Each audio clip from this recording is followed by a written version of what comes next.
Tonight, the high-stakes showdown here in Philadelphia between Vice President Kamala Harris and former President Donald Trump. Their first face-to-face meeting in this presidential election, their first face-to-face meeting ever.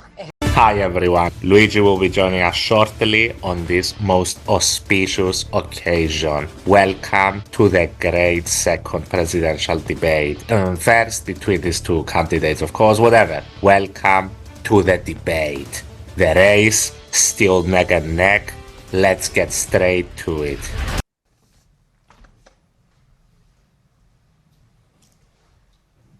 Kamala Harris. Let's have a good debate. See you. Have fun. Thank you. Kamala Harris walking up to introduce herself to Donald Trump. I love that. Total power move. Trump should have been, did Biden send you? Anyway, the first question of the night, as is customary, goes to the most important topic. And that is why I imagine and have actually a plan to build what I call an opportunity economy. Because here's the thing.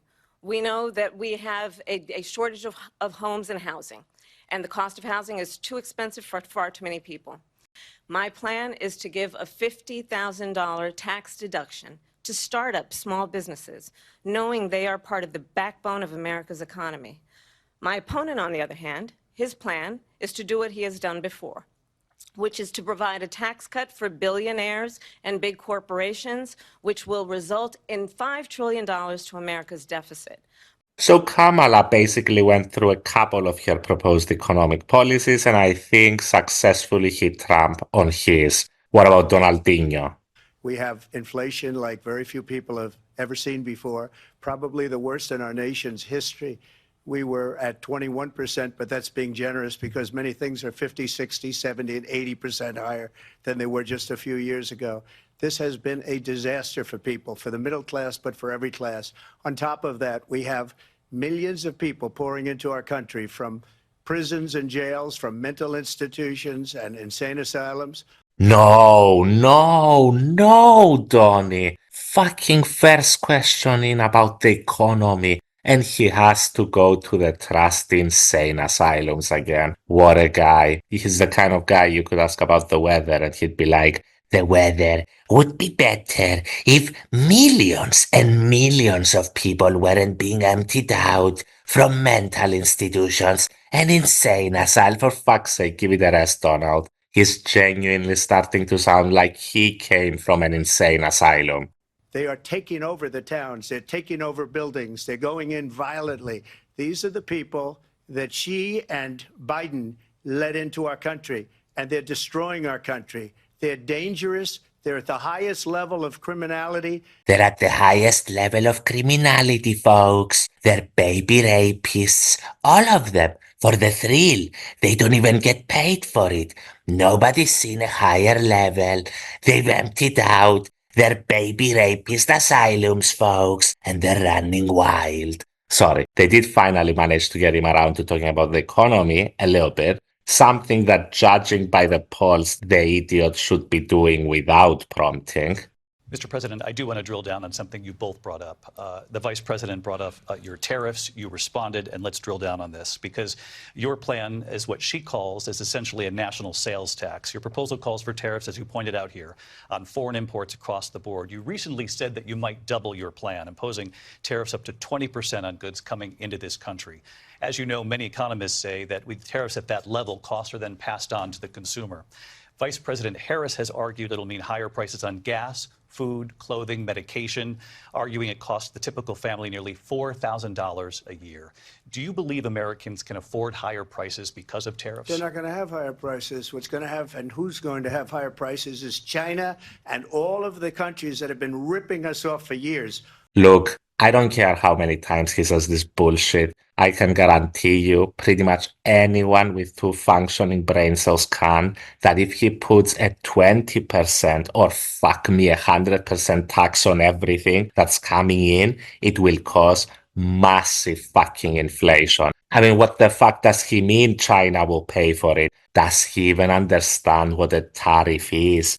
No, China's goods will increase by the amount of the tariff, and the American people will pay for that. Oh, and Trump, as the government, will collect the difference. which I'm sure he'll put to good use by never finishing off the wall or putting his face on Mount Rushmore or whatever while the economy fucking implodes. Enough. I can't listen to any more of their wisdom on economics.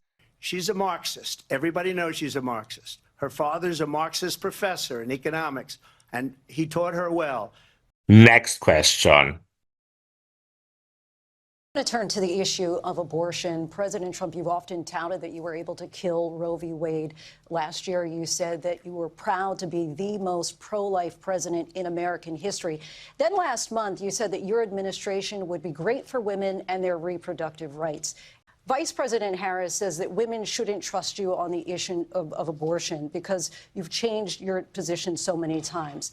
Therefore, why should they trust you? Well, the reason I'm doing that vote is because the plan is, as you know, the vote is, they have abortion in the 9th month. They even have, and you can look at the governor of West Virginia, the previous governor of West Virginia, not the current governor, is doing an excellent job, but the governor before, he said the baby will be born and we will decide what to do with the baby. In other words, we'll execute the baby. We'll execute the baby, folks. We'll execute the baby. Any other words of wisdom on abortion, Donnie? But each individual state is voting. It's the vote of the people now. It's not tied up in the federal government. I did a great service in doing it. It took courage to do it. And the Supreme Court had great courage in doing it. And I give tremendous credit to those 6 justices. Look, what this dipshit, what Sir Dipshit doesn't understand is that it shouldn't be up to any state legislature to determine what rights women get and what rights they don't. They get universal rights everywhere like we do in a fucking civilized society. Anyway, response by Comrade Harris. There is no state in this country where it is legal to kill a baby after it's born. Madam Vice President, I want to get your response to President Trump. Well, as I said, you're going to hear a bunch of lies, and that's not actually a surprising fact. Let's understand how we got here. Donald Trump hand-selected 3 members of the United States Supreme Court with the intention that they would undo the protections of Roe v. Wade. And they did exactly as he intended. And now in over 20 states, there are Trump abortion bans, which make it criminal for a doctor or nurse to provide health care. In one state, it provides prison for life. Trump abortion bans that make no exception even for rape and incest, which understand what that means. A survivor of a crime of violation to their body does not have the right to make a decision about what happens to their body next. That is immoral. And one does not have to abandon their faith or deeply held beliefs to agree. The government, and Donald Trump certainly, should not be telling a woman what to do with her body. I have talked with women around our country. You want to talk about this is what people wanted? Pregnant women who want to carry a pregnancy to term, suffering from a miscarriage, being denied care in an emergency room because the healthcare providers are afraid they might go to jail, and she's bleeding out in a car in the parking lot. She didn't want that. Her husband didn't want that. Yeah, done. Abortion, she buried him. As she should. No need for more. Next topic. You know what it reminds me of? When they said they're going to get student loans terminated, and it ended up being a total catastrophe. The student loans, and then her, I think probably her boss, if you call him a boss, he spends all his time on the beach. Nowhere in America is a woman carrying a pregnancy to term and asking for an abortion. That is not happening. It's insulting to the women of America. I have been a leader on fertilization, IVF. That's Answer the the problem. question, would you because veto? under Roe v. Answer Wade, the question, would you veto? you could do abortions in the 7th month, the 8th month, the 9th That's month, not true. and probably after birth. We're going to turn now to immigration and border security. We know it's an issue that's important to Republicans, Democrats, voters across the board in this country. Vice President Harris, you were tasked by President Biden with getting to the root causes of migration from Central America. We know that illegal border crossings reached a record high in the Biden administration. This past June, President Biden imposed tough new asylum restrictions. We know the numbers since then have dropped significantly. But my question to you tonight is, why did the administration wait until 6 months before the election to act? And would you have done anything differently from President Biden on this? So I'm the only person on this stage who has prosecuted transnational criminal organizations for the trafficking of guns, drugs, and human beings.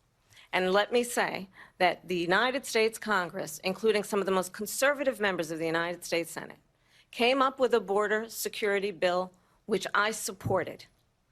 And that bill would have put 1,500 more border agents on the border to help those folks who are working there right now overtime trying to do their job. It would have allowed us to stem the flow of fentanyl coming into the United States. I know there are so many families watching tonight who have been personally affected by the surge of fentanyl in our country. That bill would have put more resources to allow us to prosecute transnational criminal organizations for trafficking in guns, drugs, and human beings. But you know what happened to that bill? Donald Trump got on the phone, called up some folks in Congress, and said, kill the bill. And you know why? Because he'd prefer to run on a problem instead of fixing a problem. And I'll tell you something, he's going to talk about immigration a lot tonight, even when it's not the subject that is being raised. And I'm going to actually do something really unusual, and I'm going to invite you to attend one of Donald Trump's rallies, because it's a really interesting thing to watch. You will see during the course of his rallies, he talks about fictional characters like Hannibal Lecter. He will talk about windmills cause cancer. And what you will also notice is that people start leaving his rallies early out of exhaustion and boredom. And I will. My God, this is a masterclass of an answer on immigration by Kamala, an issue that's perceived as probably her biggest weakness. Look at his face. That's the face he pulled on Stormy Daniels right before she spanked him. Let me just ask, though, why did you try to kill that bill, and successfully so, that would have put thousands of additional agents and officers on the border? First, let me respond as to the Please. rallies. She said people start leaving. People don't go to her rallies. There's no reason to go. And the people that do go, she's bussing them in and paying them to be there, and then showing them in a different light. So she can't talk about that. People don't leave my rallies. We have the biggest rallies, the most incredible rallies in the history of politics. Look at how successfully she baited the idiot not to talk about immigration. And look at what he says when he manages to weave himself back into the topic. What they have done to our country by allowing these millions and millions of people to come into our country, and look at what's happening to the towns all over the United States. And a lot of towns don't want to talk. It's not going to be Aurora or Springfield. A lot of towns don't want to talk about it because they're so embarrassed by it. In Springfield, they're eating the dogs, the people that came in. They're eating the cats. They're eating the pets of the people that live there. They're eating the dogs right from the leash while you're walking them. They just sink their teeth into old Russell and take a bite in broad daylight. Nobody's seen anything like this before. First, Obama came for your guns. Now his black friends are coming for your pets. Wow. Honestly, even a tin pot dictator from a third world dictatorship where half his citizens are functionally literate would be embarrassed to say this shit. Honestly, the one and only. I just want to clarify here. You bring up Springfield, Ohio, and ABC News did reach out to the city manager there. He told us there have been no credible reports of specific claims of pets being harmed, injured, or abused by individuals within the immigrant community. Well, I've seen people on television. Let me just say here, this is the people on television say my dog was taken and used for food. So maybe he said that, and maybe that's a good thing to say for a city manager. I'm not taking this from but television. But the people I'm on taking it from television the city saying their manager. dog was eaten by the people that went there. Okay, Trump, this must be true then, since the people on television said it and shit. Increasingly, he sounds like he hangs out with the late, great Hannibal Lecter. They've destroyed the fabric of our country. Millions of people let in, and all over the world, crime is down all over the world except here. Crime here is up and through the roof. Despite their fraudulent statements that they made, crime in this country is through the roof. And we have a new form of crime. It's called migrant crime, and it's happening at levels that nobody thought possible. I think this is so rich, coming from someone who has been prosecuted for national security crimes, economic crimes, election interference, has been found liable for sexual assault, and his next big court appearance is in November at his own criminal sentencing. Every one of those cases And then they say, oh, he's a criminal. Vice President Harris, in your last run for president, you said you wanted to ban fracking. Now you don't. You wanted mandatory government buyback programs for assault weapons. Now your campaign says you don't. You supported decriminalizing border crossings. Now you're taking a harder line. I know you say that your values have not changed. So then why have so many of your policy positions changed? So my values have not changed, and I'm going to discuss at least every point that you've made. But in particular, let's talk about fracking because we're here in Pennsylvania. I made that very clear in 2020. I will not ban fracking. I have not banned fracking as Vice President of the United States. And in fact, I was the tie-breaking vote on the Inflation Reduction Act, which opened new leases for fracking. My position is that we have got to invest in diverse sources of energy so we reduce our reliance on foreign oil. We have had the largest increase in domestic oil production in history because of an approach that recognizes that we cannot over-rely on foreign oil. As it relates to my values, let me tell you, I grew up a middle-class kid raised by a hardworking mother who worked and saved and was able to buy our first home when I was a teenager. The values I bring to the importance of home ownership, knowing not everybody got handed $400 million on a silver platter and then filed bankruptcy 6 times. Yeah, again, she's very well prepared for any hard questions coming her way. Honestly, it's night and day from Trump, who, as always, is totally winging it. Trump, your Well, first of response? all, I wasn't given $400 million. I wish I was. No, you were given more. She gave up at least 12 and probably 14 or 15 different policies. Like, she was big on defund the police. In Minnesota, she went out. Wait a minute. I'm talking now. If you don't mind, please. Does that sound familiar? He's so fucking weird. Now she wants to do transgender operations on illegal aliens that are in prison. And I want to talk about the peaceful transfer of power, which, of course, we all know is a cornerstone of our democracy, and the role of a president in a moment of crisis. Mr. President, on January 6th, you told your supporters to march to the Capitol. You said you would be right there with them. The country and the world saw what played out at the Capitol that day, the officers coming under attack. Aides in the West Wing say you watched it unfold on television off the Oval Office. You did send out tweets, but it was more than 2 hours before you sent out that video message telling your supporters to go home. Is there anything you regret about what you did on that day? We already know the answer to that. I think at this point, hearing Trump say he regrets something, anything he did, will make him spontaneously combust into an orange fart cloud. But let me just ask you. You might ask her that question. You were the president. You were watching it unfold on television. It's a very simple question as we move forward toward another election. Is there anything you regret about what you did on that day?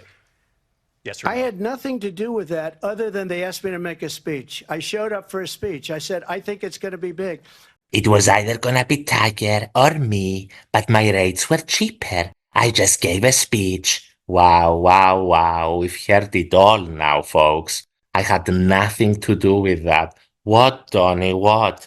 That thing where your supporters stormed the fucking Capitol to stop the certification of the votes to get you back into the presidency? Is that the thing we're talking about? Nothing to do with that, huh? What a sniveling little coward. Wouldn't even lead his own insurrection. Hitler would have had him for breakfast. I'd like to see her go down to Washington, D.C. during this debate because we're wasting a lot of time. Go down to, because she's been so bad, it's so ridiculous. Truth in these times that we're living in. Mr. President, for 3.5 years after you lost the 2020 election, you repeatedly falsely claimed that you won, many times saying you won in a landslide. In the past couple of weeks leading up to this debate, you have said, quote, you lost by a whisker, that you, quote, didn't quite make it, that you came up a little bit short. I said that? Are you now acknowledging that you lost in 2020? No, I don't acknowledge that at all. But I you said did that say sarcastically. But You know those- that. It was said, oh, we lost by a whisker. That was said sarcastically. No, still a dipshit, good to note. Also, just a side point, Donnie, when you speak with the same tone of voice for everything you say, it's kinda hard to distinguish sarcasm, my boy. I got almost 75 million votes, the most votes any sitting president has ever gotten. I was told if I got 63, which was what I got in 2016, you can't be beaten. Yeah, who told you that, Donnie? Was it the people on TV again? We have a nation in decline, and they have put it into decline. We have a nation that is dying, David. Mr. President, thank you. It's dying, David. We're fucking dying. Don't thank me. Donald Trump was fired by 81 million people. So let's be clear about that. And clearly he is having a very difficult time processing that. But we cannot afford to have a president of the United States who attempts, as he did in the past, to upend the will of the voters in a free and fair election. And I'm going to tell you that I have traveled the world as Vice President of the United States, and world leaders are laughing at Donald Trump. I have talked with military leaders, some of whom worked with you, and they say you're a disgrace. And when you then talk in this way in a presidential debate and deny what over and over again are court cases you have lost because you did in fact lose that election, it leads one to believe that perhaps we do not have in the candidate to my right the temperament or the ability to not be confused about fact. That's deeply troubling, and the American people deserve better. Oof. Kamala has been kinda nailing him the whole night. His response? I'll give you 1 minute to respond, Mr. President. Let me just say about world leaders. Viktor Orban, one of the most respected men, they call him a strong man. He's a tough person. Yeah. Viktor Orban shout out. Cross that off your bingo cards, folks. So I think with the Orban shout out of the way, we have one more topic to go before we wrap up the debate. He got 14 million votes, and they threw him out of office. And you know what? I'll give you a little secret. He hates her. He can't stand her. She hates Israel. At the same time, in her own way, she hates the Arab population because the whole place is going to get blown up. Arabs, Jewish people, Israel will be gone. They can manipulate you with flattery and favors. And that is why so many military leaders who you have worked with have told me you are a disgrace. You have said you would solve this war in 24 hours. You said so just before the break tonight. How exactly would you do that? And I want to ask you a very simple question tonight. Do you want Ukraine to win this war? I want the war to stop. I want to save lives that are being uselessly, people being killed by the millions. It's the millions. It's so much worse than the numbers that you're getting, which are fake numbers. I'm gonna stop you right there, Tony. Can you please stop saying millions and millions about everything? Also, to the astute listeners among you, even though he gets pressed twice, he refuses to say that he wants Ukraine to win. Do you believe it's in the U.S. best interest for Ukraine to win this war, yes or no? I think it's the U.S. best interest to get this war finished and just get it done. All right. Negotiate a deal, because we have to stop all of these human lives from being destroyed. I want to take. I believe the reason that Donald Trump says that this war would be over within 24 hours is because he would just give it up. And because of our support, because of the air defense, the ammunition, the artillery, the javelins, the Abrams tanks that we have provided, Ukraine stands as an independent and free country. If Donald Trump were president, Putin would be sitting in Kyiv right now. President Harris, have you ever met Vladimir Putin? Can you clarify tonight? Yet again, I said it at the beginning of this debate, you're going to hear a bunch of lies coming from this fellow. And that is another one. When I went to meet with President Zelensky, I've now met with him over 5 times. Putin, Kamala, Putin. He asked you about fucking Putin. The answer is probably no, and she doesn't want to say it. Anyway, I think we've heard enough. And I told Abdul, don't do it anymore. You do it anymore, you're going to have problems. And he said, why do you send me a picture of my house? I said, you're going to have to figure that out, Abdul. Why do you believe it's appropriate to weigh in on the racial identity of your opponent? I don't, and I don't care. I don't care what she is. I don't care. You make a big deal out of something. I couldn't care less. Whatever she wants to be is okay with me. But those were your words, so I'm I asking. don't know. I don't know. I mean, all I can say is I read where she was not black.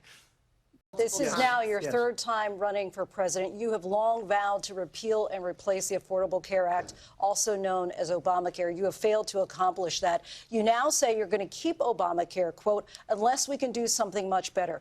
Last month, you said, quote, we're working on it. So tonight, 9 years after you first started running, do you have a plan, and can you tell us what it is?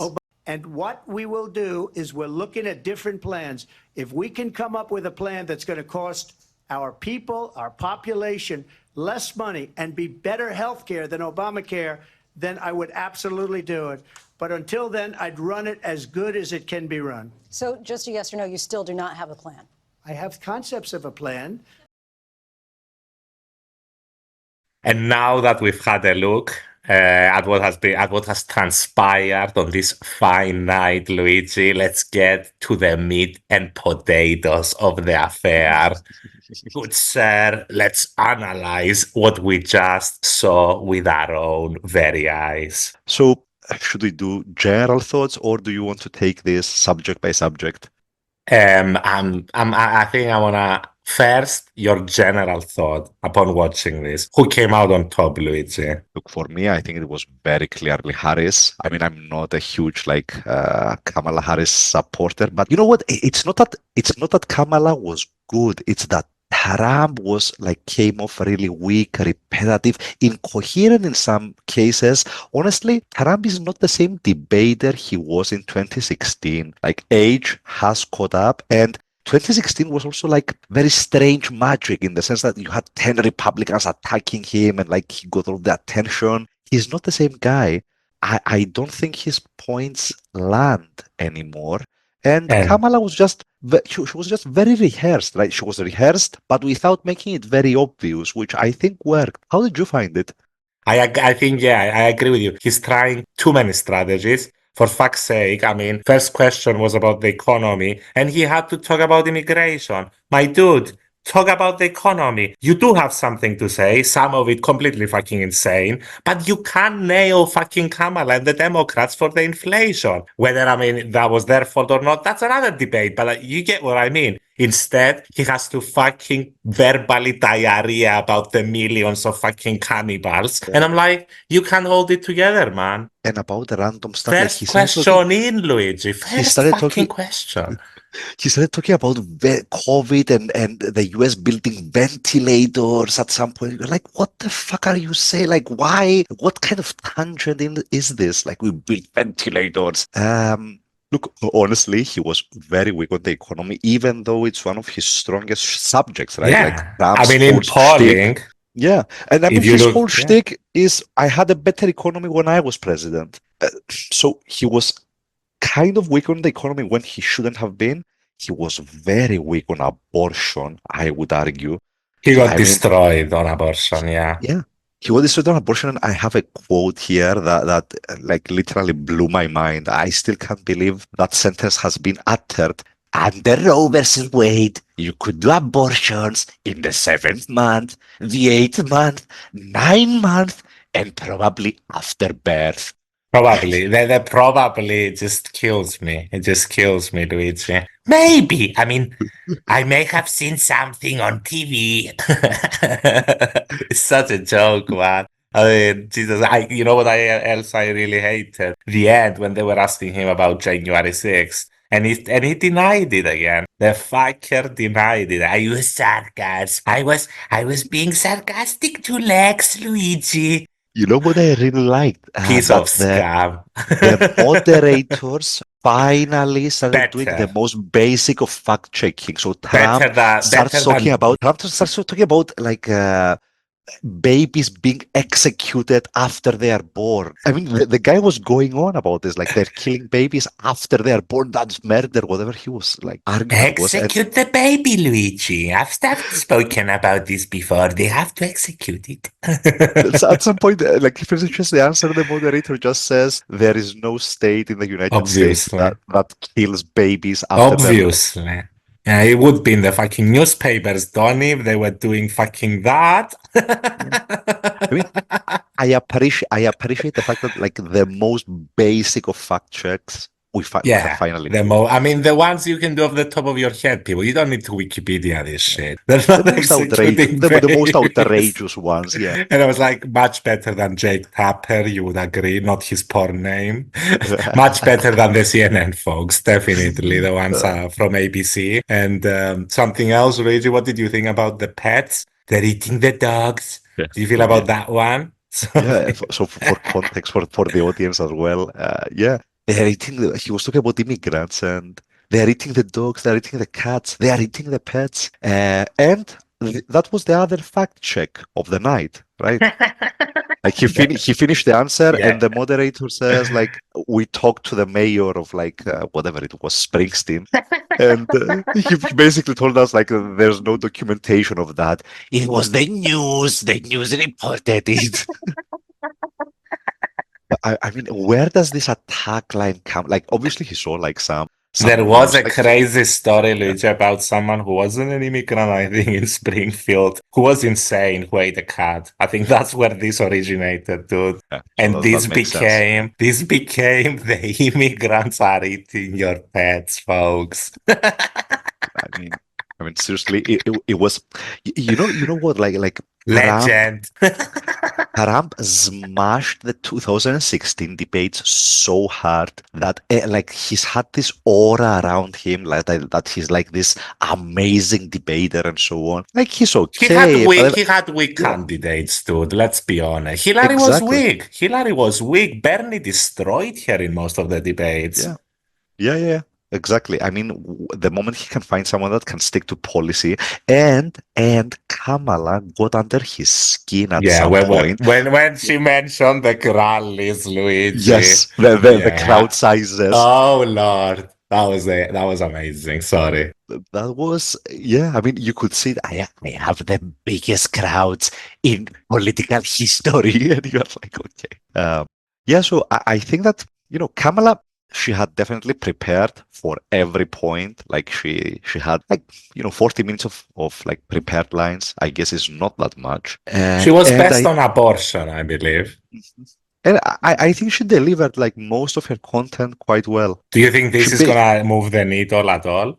Look, so after the debate, market pricing for a Trump victory slipped to 47%. Interesting.